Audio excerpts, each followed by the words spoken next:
સુરતના શિવશક્તિ ટેક્સટાઇલ માર્કેટમાં લાગેલી આગમાં ઘણા વ્યાપારીઓને નુકસાન થયું છે. દુકાનો બળી ગઈ છે, દુકાનોમાં મૂકેલો માલ સામાન બળી ગયો છે, લાખો રૂપિયા કરોડો રૂપિયાના નુકસાન થયો છે. 800 થી વધુ દુકાનો હતી. હવે આવા વ્યાપારીઓ માટે જે શિવશક્તિમાં જે લોકોને નુકસાન થયું છે, વ્યાપારીઓ માટે સુરતના એક બિલ્ડર જે મદદ માટે આગળ આવ્યા છે અને અત્યારે હું ત્યાં જ છું અને એમને જે ઓફર કરી છે એ પણ હું આપને બતાવીશ. પહેલા આ જે માર્કેટ છે એ આપ જોઈ શકો છો. આ જે માર્કેટ છે, આ માર્કેટના જે બિલ્ડર છે નિર્મલભાઈ જૈને ઓફર કરી છે એ વ્યાપારીઓ માટે જે શિવશક્તિ માર્કેટમાં પોતાની દુકાનો અને માલ સામાન ગુમાવ્યો છે. તો નિર્મલભાઈ જૈનની આ માર્કેટ છે. આ માર્કેટને લઈને શું ઓફર કરી છે અમારી સાથે વાત કરશે. નિર્મલભાઈ ખુદ મોજૂદ છે. નિર્મલભાઈ, કઈ પ્રકારની ઓફર અને શિવશક્તિના માર્કેટના કારોબારીઓ માટે કરવામાં આવી છે આપના દ્વારા? હું Nirmal Jain, builder, Saket textile market. આ દુઃખદ ઘટના જ્યારથી મેં સાંભળી છે ત્યારથી મારા મનમાં બહુ દુઃખ હતો. હું રાજસ્થાન હતો કે આજે સવારે આવ્યો અને મેં મારા ભાગીદાર જોડે ડિસ્કસ કરી ને એક નિર્ણય આ લીધો કે ભાઈ શિવશક્તિ માર્કેટમાં જે આપણા વેપારી ભાઈ જેનો સંપૂર્ણ ત્યારે નુકસાન થયો છે, માર્કેટની 99% હું કહેવા માંગુ કે 100% દુકાનો આ આગજનીમાં ખતમ થઈ ગઈ છે. આ લોકોના વેપાર બિલકુલ ખતમ થઈ ગયા છે. આને માટે સાકેત ટેક્સટાઇલ માર્કેટમાં હું 1 થી લઈને 500,000 દુકાન સુધી આ લોકોને 1 પણ રૂપિયો ભાડે લેવા વગર નો રેન્ટ હું આ લોકોને કમિટમેન્ટ કરું છું. જ્યાં સુધી આ લોકોની વૈકલ્પિક વ્યવસ્થા નહીં થાય ત્યાં સુધી સાકેત માર્કેટ અને 100, 200, 500,000 જેટલી દુકાન જોઈએ આપશું. તો આપને આ માર્કેટમાં ટોટલ કેટલી દુકાનો છે? કારણ કે ત્યાં તો 800 થી વધુ દુકાનો હતી, તો અહીં ક્ષમતા છે ખરી આ માર્કેટમાં? આ મારા માર્કેટમાં ટોટલ 2200 દુકાન છે. હજુ મેં ગ્રાઉન્ડ ફ્લોર ને અપર ફ્લોર ભાડે લગાડી છે અને ઉપરના 7 માળા મારે ઉપર એકદમ ખાલી છે. આ લોકો જ્યારે પણ આવે ફર્સ્ટ કમ ફર્સ્ટ એલોટમેન્ટ. આ લોકોને 2 દુકાન 4 દુકાન, જ્યારે નાના વેપારીઓ 2 દુકાન જોઈતી હોય 2, 10 દુકાન જોઈતી હોય 10, 20 દુકાન જોઈતી હોય 20, 1000 દુકાન સુધી મારી ગણતરી છે કે ભાઈ વિધાઉટ એની ચાર્જ 1 રૂપિયા લેવા વગર મેં શિવશક્તિ માર્કેટના જેટલા બી પીડિત વેપારી છે આ લોકોને ફ્રીમાં દુકાન આપશું. કોઈ સમય લિમિટ ખરી આમાં?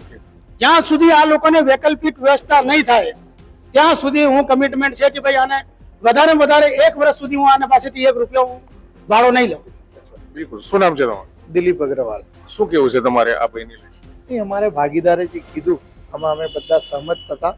અમે સવારે 9 વાગે આની મિટિંગ કરી ને બધા ભાગીદારે એમાં સહમત થયા ને એના માટે બધા એગ્રી થઈ ગયા ને આ રીતે બધાને કંઈક ને કંઈક રીતે આગળ આવીને બધા વેપારીઓને સપોર્ટ આપવું જોઈએ.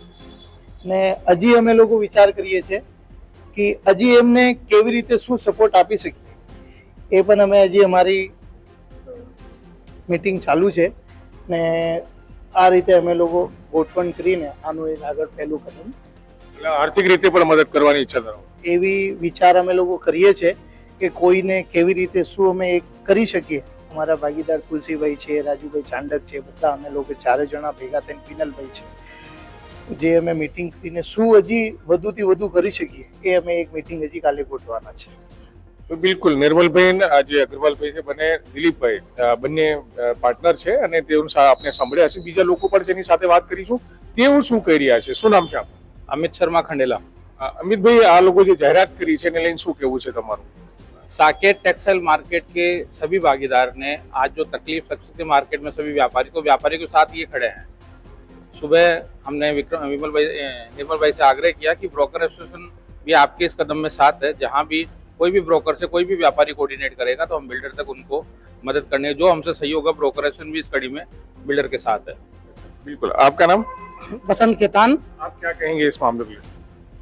जिस हिसाब से मार्केट में आग लगी है, मार्केट की पूरी स्थिति देखते हुए लग रहा है कि मार्केट लगभग 80% जैसा खत्म हो चुका है और परसों या तरसों मार्केट अगर खुलेगा भी तो व्यापारी को बैठने के लिए जगह नहीं है. इस स्थिति में निर्मल जी जैन ने बहुत बड़ा कदम उठाया है और सभी व्यापारियों को इन्होंने एक साथ यहाँ पे आने का निमंत्रण दिया है और बहुत काबिल तारीफ है. पूरे शहर में इस चीज की चर्चा हो रही है कि इन्होंने बहुत बड़ा कदम उठाया है. इसके लिए बहुत बहुत धन्यवाद. તો બિલકુલ નિર્મલભાઈ જૈન અને એમના પાર્ટનરે જે દિલીપભાઈ છે આપણી સાથે વાત કરી હતી, સાથે જે બીજા જે કાપડના વેપારી છે આ ખેતનભાઈ કાપડના વ્યવસાય કરે છે એ પણ તારીફ કરી રહ્યા છે, કારણ કે સુરતના શિવશક્તિ ટેક્સટાઇલ માર્કેટમાં મંગળવારે બપોરે આગ લાગી હતી. મંગળવારની સાંજે આગ હુલવાઈ ગઈ હતી એવો દાવો સુરત મહાનગરપાલિકાની ફાયર બ્રિગેડે કર્યું હતું. માર્કેટમાં વીજળી કાપ થઈ ગયો હતો.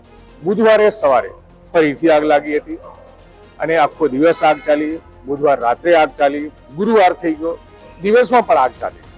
તો હજી સુધી આગ કંટ્રોલમાં નથી આવી છે અને જે શિવશક્તિ ટેક્સટાઇલ માર્કેટમાં 800 થી વધુ જે દુકાન ધરાવતા કાપડના વેપારીઓ હતા એમની દુકાનો અને દુકાનમાં મૂકેલ માલ સામાન આગમાં સ્વાહા થઈ ગયો છે. એવા કન્ડિશનમાં નિર્મલભાઈ જૈન એમના પાર્ટનર દ્વારા આ જે ટેક્સટાઇલ માર્કેટ છે જેમાં 2200 થી વધુ દુકાનો છે એમાં અનલિમિટેડ સમય મર્યાદા સુધી જે ઓફર કરવામાં આવી છે. કોઈ જે શિવશક્તિ ટેક્સટાઇલ માર્કેટના વેપારીઓ છે અહીંયા પોતાનો ધંધો શરૂ કરવા માંગતા હોય તો જ્યાં સુધી એમને બીજા કોઈ વિકલ્પ ના થાય ત્યાં સુધી અહીં અમને ફ્રીમાં જે છે એક ઓફર કરી છે. તો આ પહેલને સરાહનીય છે, એની તારીફ કરવી જોઈએ અને તારીફ થઈ પણ રહી છે. સંજયસિંહ રાઠોડ, ગુજરાત તક, સુરત.